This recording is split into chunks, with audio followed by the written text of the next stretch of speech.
नमस्कार, आप देख रहे हैं न्यूज़ 8। उत्तरकाशी के सिलक्यारा में 4 दिनों से निर्माणाधीन सुरंग में फंसे 40 मजदूरों को निकालने की कोशिशें जारी हैं। लगातार हो रही लैंडस्लाइड की वजह से बचाव के काम में मुश्किलें आ रही हैं और अहम खबर यह है कि बचाव के लिए मंगाई गई हाई पावर ड्रिलिंग मशीन का पहला हिस्सा सुरंग में पहुंच गया है। पुलिस ने ग्रीन जोन बनाकर ड्रिलिंग मशीन को सुरंग में पहुंचाया है और वहां पर क्या हालात है बता रहे हमारे सहयोगी किशोर रावत।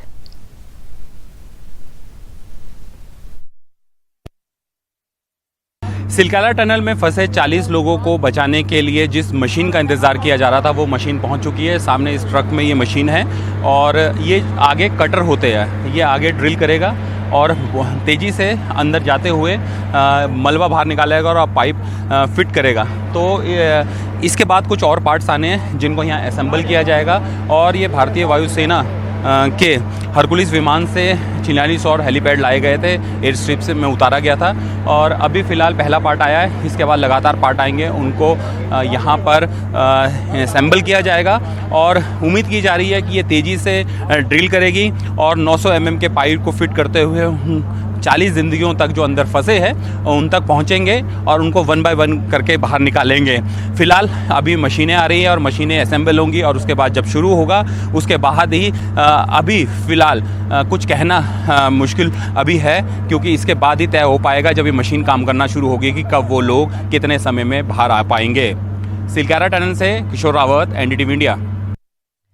और आपको बता दें, इससे पहले आज सुबह सुरंग में फंसे मजदूरों के साथ ही मजदूरों ने घटनास्थल पर सिलक्यारा में जमकर हंगामा शुरू किया। उन्होंने पुलिस के बैरिकेड्स तोड़े और आगे बढ़ने की कोशिश की। उनकी मांग बस यही थी और आरोप ये लगा रहे थे कि तेजी से काम नहीं हो रहा है। हालांकि बचाव टीमों का कहना है कि मजदूर सुरक्षित हैं, संपर्क में हैं, उन्हें जो अहम चीज़ें हैं ऑक्सीजन, खाना, पानी, दवाइयाँ पहुँचाई जा रही हैं। देखिए ये भी किशोर रावत की रिपोर्ट। अब मिशन फेल हो जाएगा तो फिर क्या भरोसा है? क्या भरोसा इस मिशन पर है? एक मिशन फेल हुआ, अभी तक 24 घंटा हो गया, वो दूसरा काम अभी इंतजाम नहीं हुआ। वो मशीन का हम लोग का भरोसा दिया जा रहा है। अगर वो मशीन फेल हो जाएगा फिर हम लोग किस पर भरोसा करेंगे? एक मशीन फेल, लगातार ये मजदूरों का आपका काफी लंबा समय हो गया, नहीं निकल पा रहे? नहीं निकल पा रहे सर, बहुत दिन हो रहा है, 4 दिन हुआ है फंसे हुए हैं। वो लोग भी दुख तकलीफ से पड़े हुए हैं। तो हम लोग का आदमी चाहिए, आज किसी भी हालत में हम लोग का आदमी चाहिए। सर मेरा ये है बोलना कि हमारा प्रोसेस 5 दिन से कंटिन्यू रेडी में।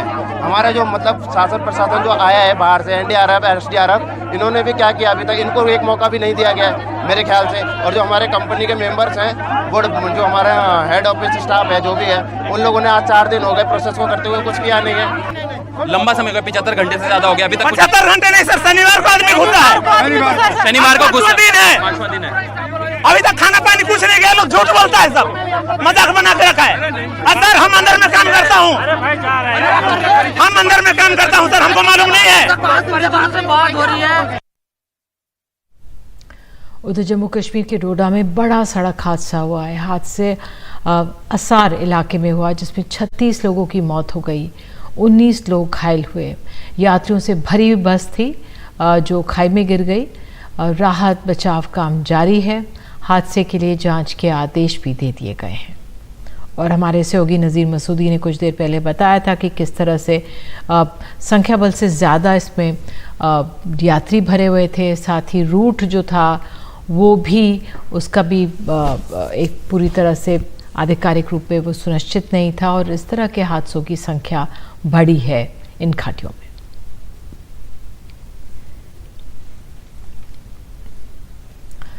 आज मध्य प्रदेश, छत्तीसगढ़ में चुनाव प्रचार का आखिरी दिन रहा। कांग्रेस, बीजेपी दोनों दलों ने प्रचार में अपनी पूरी ताकत लगा दी है।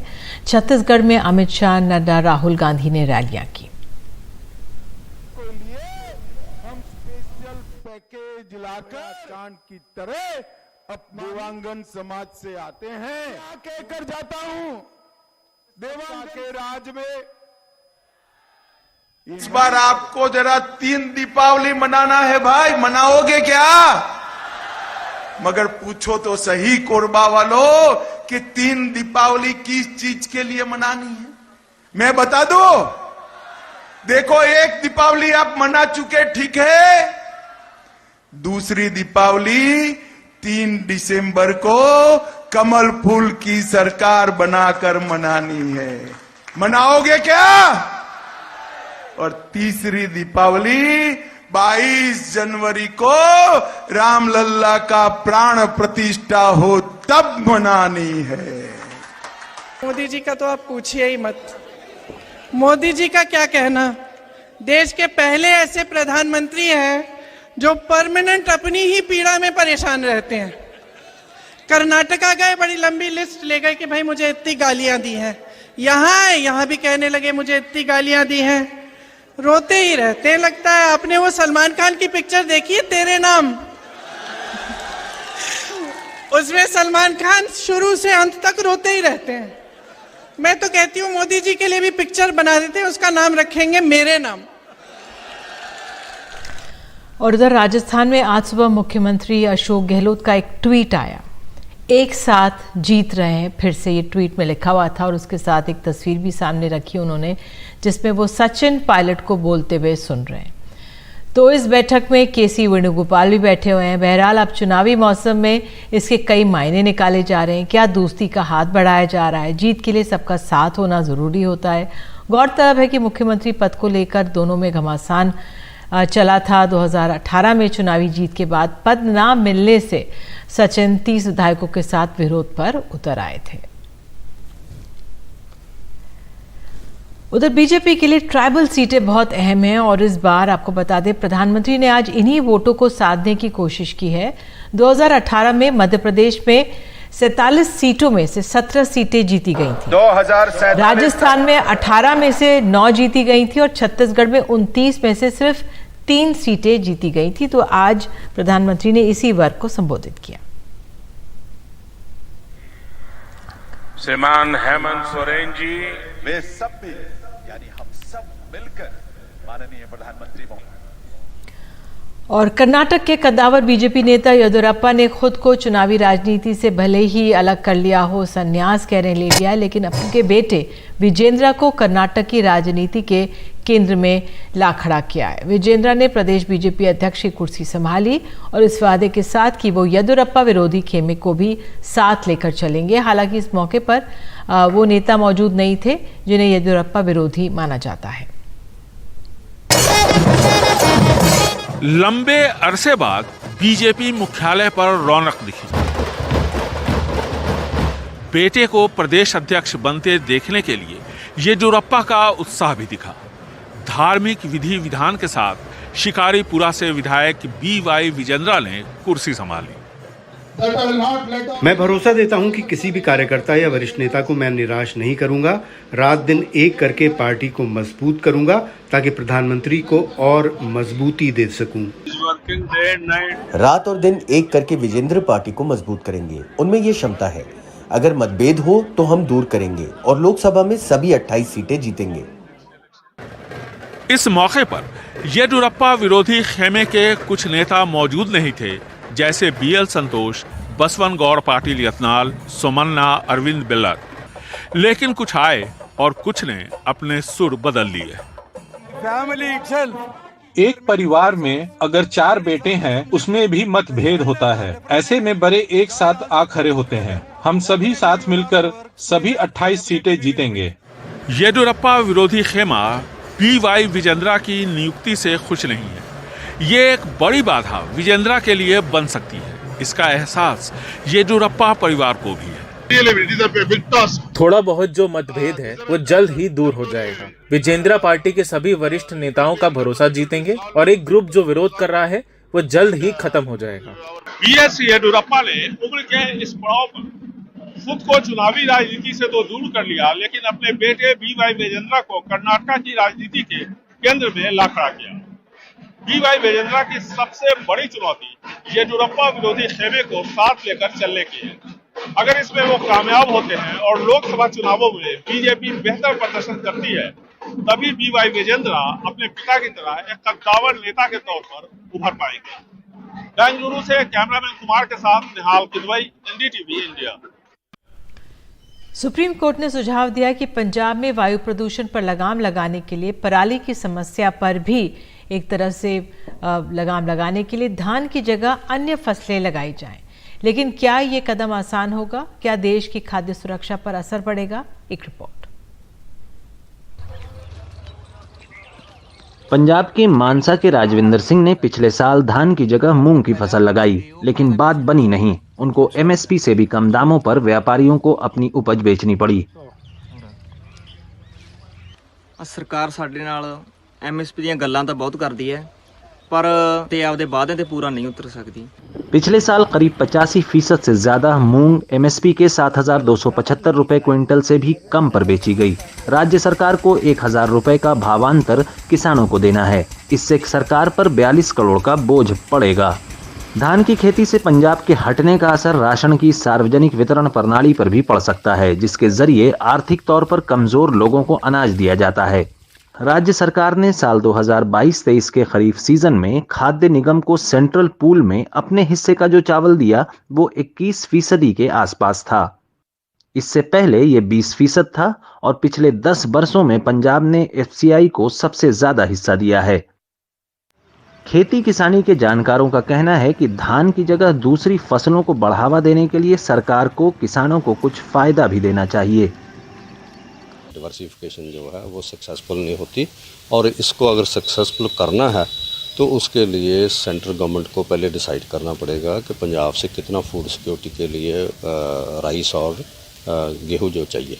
और प्राइवेट इन्वेस्टमेंट पहले किसानों ने बहुत कर रखी है, और उनको अल्टरनेटिव क्रॉप्स के लिए जो इन्वेस्टमेंट चाहिए, मार्केटिंग सपोर्ट चाहिए, वो सब चीज़ें एग्जिस्ट नहीं करती हैं। जब तक वो नहीं होगी उतनी देर तक ये नहीं होगा, तो उसके लिए काफ़ी बिग इन्वेस्टमेंट चाहिए। धान की खेती में पानी की बहुत खपत होती है, इससे पंजाब के जमीनी पानी पर भी असर पड़ा है। अब वक्त आ गया है कि सरकार कोई और फसल उगाने के लिए किसानों को मदद भी करे, जिससे आबो हवा का संतुलन खराब ना हो और किसानों को भी आमदनी होती रहे। चंडीगढ़ से मोहम्मद गजाली, एनडीटीवी इंडिया। और आपको बता दें, दिल्ली दरभंगा एक्सप्रेस में आज आग लगने की खबर थी। ये आग उत्तर प्रदेश के इटावा के पास लगी। आग की चपेट में ट्रेन की एक बोगी तो आई गई, लेकिन आसपास जो आगे पीछे की बोगियां थी उन पर भी असर पड़ा है। राहत की बात यह है कि कोई हताहत इसमें नहीं हुआ है, और अब जो ट्रेन है आगे के लिए रवाना हो गई है।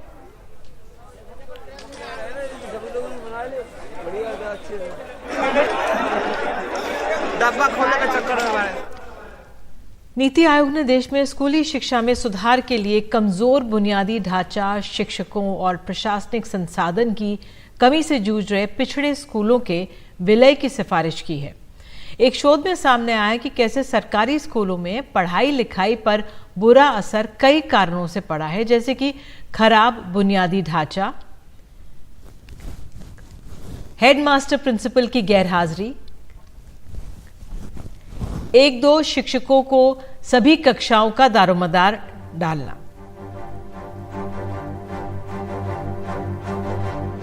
साथ ही इसलिए कुछ राज्यों में स्कूलों का विलय हुआ।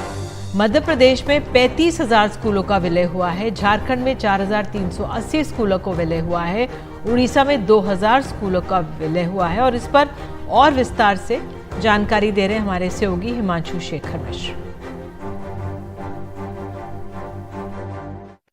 नीति आयोग ने देश में स्कूली शिक्षा व्यवस्था में सुधार के लिए बुनियादी ढांचे, शिक्षकों की कमी और दूसरे प्रशासनिक संसाधनों की कमी से जूझ रहे स्कूलों को मर्ज करने की सिफारिश की है।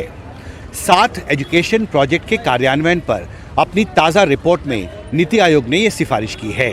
नीति आयोग ने कहा है अपनी रिपोर्ट में कि देश में समान इनरोलमेंट के लिए चीन के मुकाबले करीब 5 गुना ज़्यादा स्कूल हैं, जो काफ़ी चिंता की बात है। कई राज्यों में 50% से ज़्यादा ऐसे स्कूल हैं जहां पर स्टूडेंट्स का जो इनरोलमेंट है वो 60 से भी कम है, जो निश्चित तौर पर एक चिंता की बात है। नीति आयोग ने कहा है कि बुनियादी ढांचे की कमी, स्कूलों में हेडमास्टर, प्रिंसिपल और शिक्षकों की कमी के साथ साथ जो दूसरे प्रशासनिक संसाधन हैं उनकी कमी की वजह से प्राइमरी स्कूल एजुकेशन सिस्टम जो है देश में, उस पर काफ़ी बुरा असर पड़ रहा है। नीति आयोग ने कहा है कि इस संकट से निपटने का एक रास्ता भविष्य के लिए स्कूलों को मर्ज करने का हो सकता है और इस पर गंभीरता से विचार किया जाना चाहिए।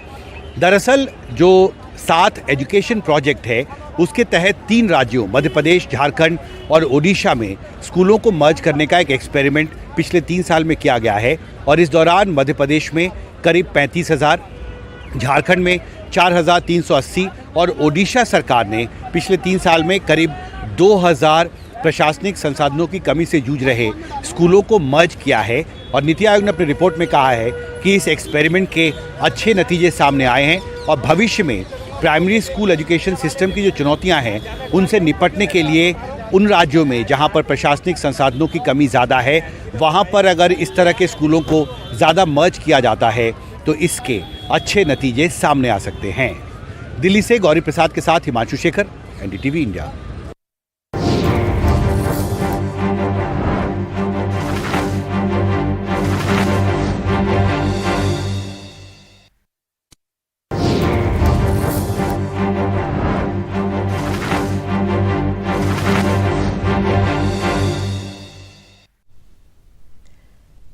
नासा के लिए सांप जैसा एक रोबोट डिजाइन किया गया है जिसे बनाया है एक भारतीय ने। ज्यादा जानकारी दे रहे हैं पल्लव बागला। मैं यहाँ नासा की जेट प्रोपल्शन लेबोरेटरी में हूं और मेरे पीछे एक सांप जैसा रोबोट है, अजगर या नाग जैसा रोबोट कह सकते हैं। ये एक भारतीय हैं, रोहन ठक्कर साहब, नागपुर से पढ़ाई की उन्होंने बनाया है और इसका काम होगा आने वाले टाइम में किस तरह से ढूंढना क्या पूरे यूनिवर्स में हम अकेले हैं, क्या एक्स्ट्रा टेरेस्ट्रियल लाइफ है। और ये रोबोट उस काम के लिए बहुत फ़ायदेमंद होगा क्योंकि जाके ये ढूंढ सकेगा अलग अलग जगह। पहले लेटा हुआ था, अब आप देख सकते हैं उसने अपना सिर नाग की तरह ऊपर उठा लिया है और इससे बहुत चीज़ें ऐसी जगहों पे जाके खोज करी जा सकती है जहाँ पे व्हील्ड रोबोट्स और उड़ने वाले रोबोट ना जा सकें। तो ये सांप जैसा रोबोट जो है वो नासा के लिए आने वाले टाइम में उनके मिशंस में काम आएगा और एक भारतीय रोहन ठक्कर ने इसका इजाद किया है और आने वाले टाइम में इसको नासा अपने मिशंस में यूज़ करेगा। लेकिन मेरी उम्मीद है कि कहीं ना कहीं इसका यूज़ जो है पहले धरती पे डिज़ास्टर रिलीफ में लोगों की जान बचाने में ज़्यादा काम आएगा। नासा की जेट प्रोपल्शन लेबोरेटरी पैसाडीना से पल्लव बागला, एनडीटीवी इंडिया के लिए।